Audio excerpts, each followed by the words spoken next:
પહેલગામમાં આતંકી હુમલાનો વધુ એક વિડીયો સામે આવ્યો છે। અમદાવાદનો પર્યટક ઝીપલાઇન સવારી કરી રહ્યો હતો તે સમયનો આ વિડીયો કે જ્યાં ઝીપલાઇન સવારી દરમિયાન આતંકી હુમલો કેમેરામાં કેદ થયો હતો।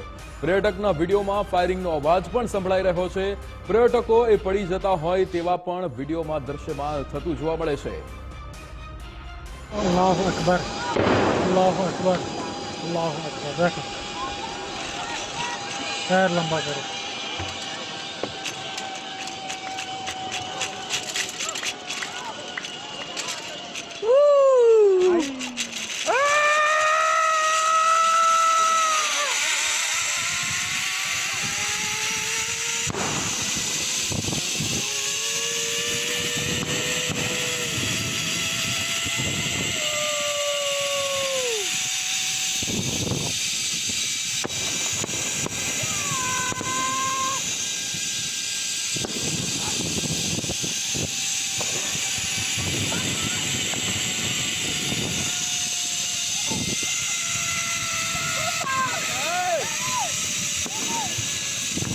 अल्लाह अकबर अल्लाह अकबर।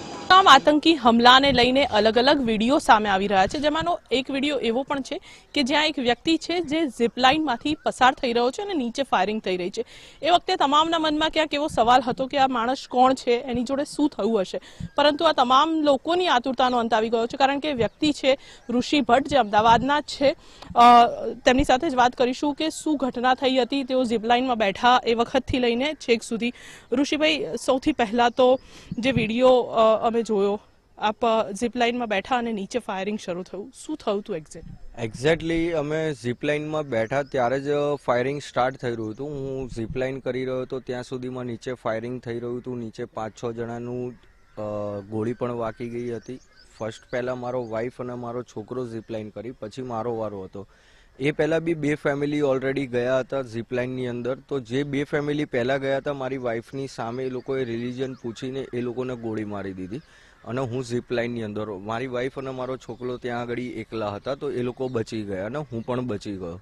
ત્યાં આગળ જોયું, ત્યાં આગળથી પછી અમે દોડીને સીધા નીકળ્યા। ત્યાં આગળ એક બ્લાઇન્ડ સ્પોટ હતો, એ બ્લાઇન્ડ સ્પોટની અંદર અમે પહેલાં ત્યાં આગળ ઊંધા સૂઈને સંતાઈ ગયા હતા। થોડીક વાર 10 મિનિટ પછી થોડું ફાયરિંગ ક્લોઝ થયું, તો અમે બી ત્યાંથી દોડવાનું સ્ટાર્ટ કર્યું અને બીજી બધી જગ્યાએ જે લોકો સંતાયેલા હતા એ લોકોએ બી બધાએ દોડીને મેઇન ગેટ સુધી દોડવાનું સ્ટાર્ટ કર્યું। જ્યારે અમે બધા દોડી રહ્યા હતા ત્યારે પાછું 3-3, 4-4ના સેક્શનમાં ફાયરિંગ થઈ રહ્યું હતું ને ત્યારે બી અમે જે લોકો દોડી રહ્યા હતા એ લોકોમાં ઘણા બધા લોકોને ગોળીઓ વાગી ગઈ। પણ હેમખેમ અમે ગમે તે રીતે દોડીને મેઇન ગેટ સુધી પહોંચ્યા તો જોયું તો ત્યાં આગળ ઓલરેડી મેઇન ગેટ ઉપર જે સિક્યુરિટીઝ હતી એ લોકોને પણ એ લોકોએ ગોળી મારી દીધી હતી। ત્યાંથી અમે દોડીને નીચે જવાનો જે રસ્તો હતો ત્યાં આગળ ગયા, કારણ કે ત્યાંની લોકલ પબ્લિક હતી જે અમને ઘોડા ઉપર લઈ ગયા હતા। ઘોડાવાળા લોકલ પબ્લિક એ બધા ઓલરેડી ત્યાંથી ભાગી ગયેલા હતા। તો પછી અમે ત્યાં આગળથી નીચે દોડવાનું સ્ટાર્ટ કર્યું। નીચે દોડ્યા અમે થોડું, લગભગ 500 મીટર જેટલું। ત્યાં સામે અમને ઇન્ડિયન આર્મી કવર કરી લીધા હતા, મને અને ટોટલ ટુરિસ્ટને।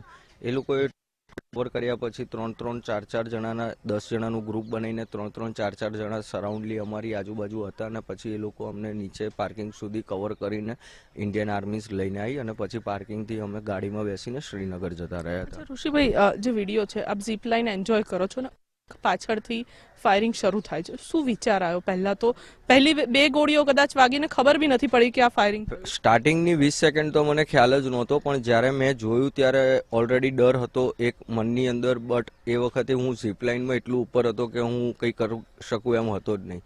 ઝીપલાઇન થોડી હાઇટ નીચી થઈ ત્યારે ઓન ધ સ્પોટ જ મેં ઝીપલાઇન મારા હાથથી રોકીને, એમાં મારો હાથ બી છોલાયો, હાથથી રોકીને ઝીપલાઇનનો બેલ્ટ ખોલીને હું કૂદી ગયો હતો અને ત્યાંથી પછી મારા વાઈફને મારા છોકરાને લઈને ભાગી ગયો, કારણ કે ઓલરેડી એ લોકોની સામે 2 જણાને ગોળી વાગી એટલા ડરી ગયેલા હતા અને નીચેથી ચિલ્લાચિલ્લી કરી રહ્યા હતા। તો ત્યાંથી પછી સીધું હું કૂદીને ભાગવાનું જ મેં સ્ટાર્ટ કર્યું હતું। ઋષિભાઈ, એક વિડીયો એવો પણ છે સુરતનું, જે એમનું મોત થયું, એમના પત્ની કહે છે કે કોઈ સિક્યુરિટી ગાર્ડ હતા નહીં, કોઈ નહોતું, આપ ત્યાં હતા, આપે શું જોયું, કેટલી સિક્યુરિટી? મેઇન સિક્યુરિટીનો ગેટ છે ત્યાં આગળ ઓલરેડી 3 સિક્યુરિટી ગાર્ડ હતા। ત્યાં જમ્મુ કાશ્મીર લોકલ જે પોલીસ છે એ પણ હતી। નો ડાઉટ એ સ્પોટ ઉપર કોઈ જગ્યાએ આર્મી નહોતી, જ્યાં આગળ આખા જમ્મુ કાશ્મીરની અંદર હર 500 મીટરે